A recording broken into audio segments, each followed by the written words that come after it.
Bharat America के मौजूदा tariff विवाद के बीच दोनों देशों की साझेदारी से जुड़ी एक अच्छी खबर सामने आ रही है। भारत स्थित अमेरिका दूतावास में प्रधान वाणिज्य अधिकारी ने मंगलवार को ऊर्जा सुरक्षा साझेदारी के मामले में भारत के साथ काम करने की इच्छा जताई है। नई दिल्ली हयात होटल में आयोजित Indo American chamber of commerce के तीसरे ऊर्जा शिखर सम्मेलन में मुख्य अतिथि अभिषेक Bhatia, doctor Arun Kumar Nayak, doctor R.K. Shrikant से हमने बात की। आज इस प्रोग्राम के बारे में जो आज सेशन हुआ है, लास्ट सेशन है, इसमें क्या क्या मुद्दे रहे और क्या लगता है?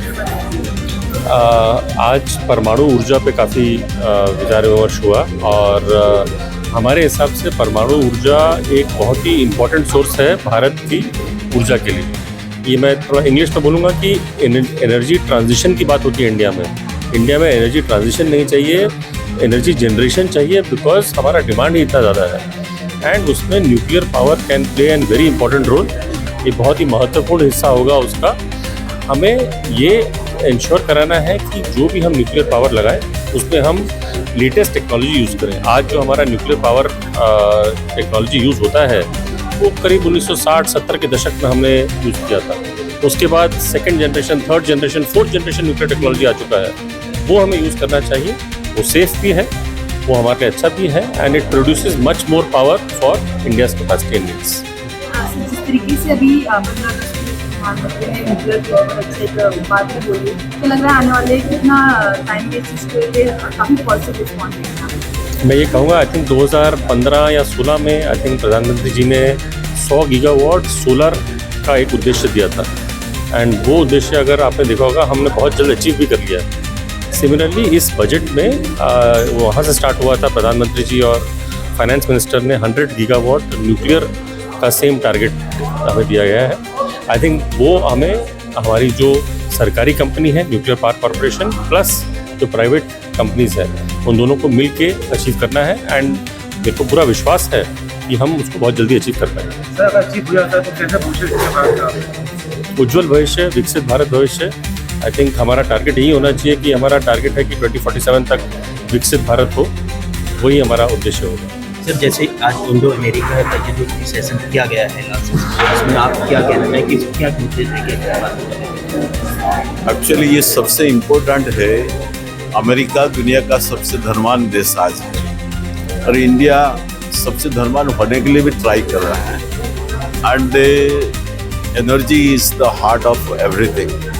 सो Indo US chamber of commerce जो इधर कर रहा है third energy summit, it's a very very important event. This will take both the countries और propel both the countries to come together.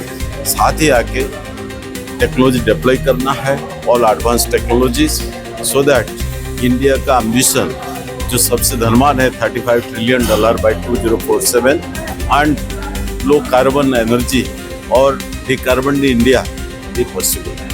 Ji sir, जैसे ये आज इंडो अमेरिका के नाम से जो ये कार्यक्रम चल रहा है, जिससे क्या उम्मीद लगती है कि भारत को किस पर देखा? देखिए ये बहुत कठिन क्वेश्चन है आज के ज़माने में। मतलब एकदम इंडो अमेरिकन क्या होगा, कैसे होगा, ये किसी को कुछ पता नहीं है। ये सिर्फ एक ही महाशय को पता है, that is president Donald Trump. क्योंकि जो अभी प्रॉब्लम्स हुए हैं, ये प्रॉब्लम्स किसी ने एक्सपेक्ट नहीं किया। और जितना आप देखेंगे अमेरिकन जो उन्हीं के पार्टी के निकी हेली हैं, वो भी खुद बोली है कि इंडिया को हमने 25 साल से हम लोगों ने बहुत बढ़िया एक रिलेशनशिप संबंध बना के रखा है और ये बहुत तरीके से मतलब कि दोनों के लिए लाभदायक है। तो लेकिन ये मतलब कुछ कारणवश ऐसा हुआ है, इसका मतलब कि किसी को कोई कारण लॉजिकल रीज़न नहीं नज़र आ रहा है। तो मुझे उम्मीद है कि ये टेम्पररी होगा, ये भी दिन बीत जाएंगे और एक थोड़ा नॉर्मल सी आएगा। क्योंकि ये मीडियम टर्म में भी ये चीज़ मतलब सस्टेनेबल नहीं है। सिर्फ अमेरिकन्स के लिए भी अगर इतना बड़ा ड्यूटी लगा देंगे तो आपको इंडिया को तो कष्ट होगा ही, लेकिन अमेरिका इंडिया में असर बहुत दिख रहा। आप देखेंगे जैसे दो जगह मतलब एक्सपोर्ट ओरिएंटेड, जैसे मैं तमिलनाडु से, आप जाएंगे तिरुपुर, कोयम्बतूर, ये रोड, ये जो है जितने टवल्स बिकते हैं वॉलमार्ट में वो सब यहाँ से जाते हैं।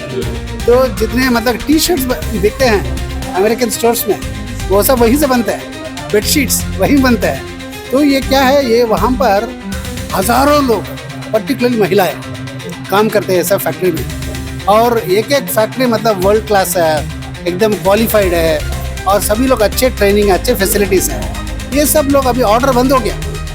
ऑर्डर बंद होने से, क्योंकि ऑर्डर वो लोग क्या करते हैं, दिसंबर के लिए अभी से ऑर्डर देते रहते हैं। अभी क्रिसमस वहाँ कैसे होगा लोगों को नहीं मालूम, क्योंकि सब ऑर्डर बंद हो रहा है अभी।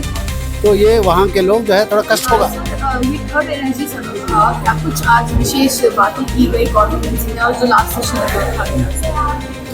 देखिए, एक विशेष बात यह है, ये तो ज़रूर सामने आया कि ये एटॉमिक एनर्जी अमेंडमेंट एक्ट और civil liability nuclear damage act, इनको अमेंड करने में और देरी नहीं लगना चाहिए। बहुत उम्मीद था, और बहुत पत्रकार, बहुत सारे न्यूज़पेपर्स इसके ऊपर लिखे, हम भी बहुत दिन से काम कर रहे हैं कि ये अमेंडमेंट होगा, ये बिल जो है पार्लियामेंट में आएगा, पार्लियामेंट में बहस होगा, और सभी पार्टी इसको डिस्कस करके अच्छी तरीके से एक एक्ट लाएंगे करके बहुत उम्मीद था। ये अचानक मतलब कि कैसे, मतलब कि ये डिले हो गया, इसका मतलब कि कोई रीज़न बाहर नहीं आ रहा है। एक ही उम्मीद हम लोग रखे हुए हैं कि जो इंडिपेंडेंस डे के दिन प्रधानमंत्री जी आपने रेड फोर्ट से जो भाषण दिए हैं, उसमें खास करके बोले हैं न्यूक्लियर पावर को हम प्राइवेट सेक्टर में लाना है, और उसके बिना मतलब न्यूक्लियर पावर इंडिया में जितना गति से बढ़ना चाहिए उतने गति से नहीं बढ़ेगा।